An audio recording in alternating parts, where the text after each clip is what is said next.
I'm here with session guitarist Tommy Webb, who's a guitarist for the Marshall record label, amongst other people and other artists, and also a keen educator and a fan of using the Rock School guitar syllabus. We've been here finding tones all day at the Marshall studio. We started with some blues tones. We started with a bit of B.B. King, and then we've moved to a slightly more distorted, grittier blues tone, so more reminiscent of Muddy Waters. If you're a blues fan, you will have come across Muddy Waters and other blues artists that do use a more distorted, gritty sound. And certainly if you've been studying the Rock School guitar syllabus, you will have probably played Hoochie Coochie Man, which is a great classic blues song. So Tommy, tell us a little bit about how we tried to recreate that sort of classic blues sound, a little bit about the amp, and then how we enhanced the tone of the amp with some pedals. So yeah, with this amp, as we said before, it's all the gain comes from the volume coming up, which we didn't use for this song. We used a secondary pedal, but if you've got an amp at home with an overdrive channel, I'd suggest turn it to the overdrive channel. And then in terms of the EQ, we rolled the bass back a little bit.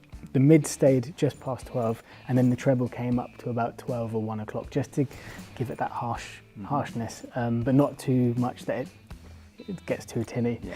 And then yeah, a bit of reverb. We turned the reverb down, so if your amp, this one doesn't, but if yours does have a reverb, reining it back a bit to maybe 9 o'clock, 10 o'clock, just for a bit of effect, but we don't want it too smooth, more short and sharp kind of reverb. So just to give it a bit of space, but yeah, not drown it. So yeah, slightly harsher, more trebly sound. The gain coming from the pedal, but if yours has an overdrive, again, maybe like 10 o'clock. So you don't want it completely metal, but just enough where it's got some sustain and some compression. Great.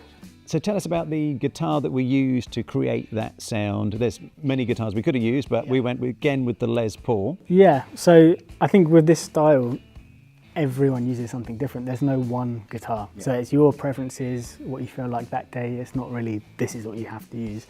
But yeah, we stuck with the Les Paul using the bridge pickup. So putting the pickup selector all the way down just gives us a bit more treble, and it lets the notes cut through the distortion and the compression a bit more. Otherwise it gets a bit too muddy and a bit too muffled. Again, the volume and the tone on 10. And then if you're using a Strat or a Telecaster, I'd say on the bridge as well, just to cut through that distortion. So the other element that we really added in, as well as the guitar and the amp, was a pedal, which lots of people have got. Lots of people have got pedals at home. Some people have one or two. Pretty quickly, guitarists certainly turn the 1 to 2 to 10 or 20.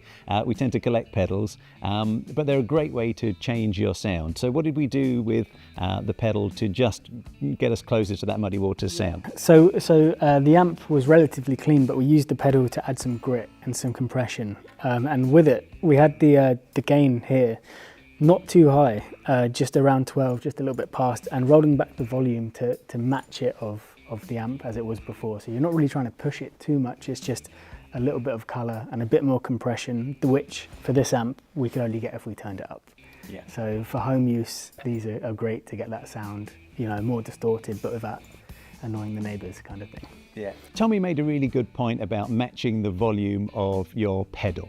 So whether you've got the volume at 12 o'clock, that might be the exact point at which, when you turn it on and turn it off, it's the same volume, but it might not be. Every pedal is different. For example, the Blues Breaker, you really have to turn the volume quite far round to match it when you're turning it on and off.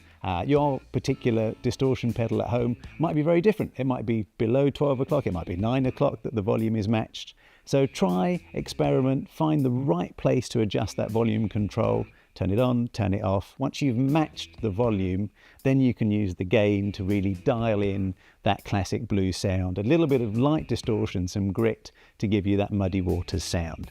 So we're going to listen to Tommy playing some solo blues phrases in that Muddy Waters style, and then we're going to have a good old-fashioned blues jam to finish up.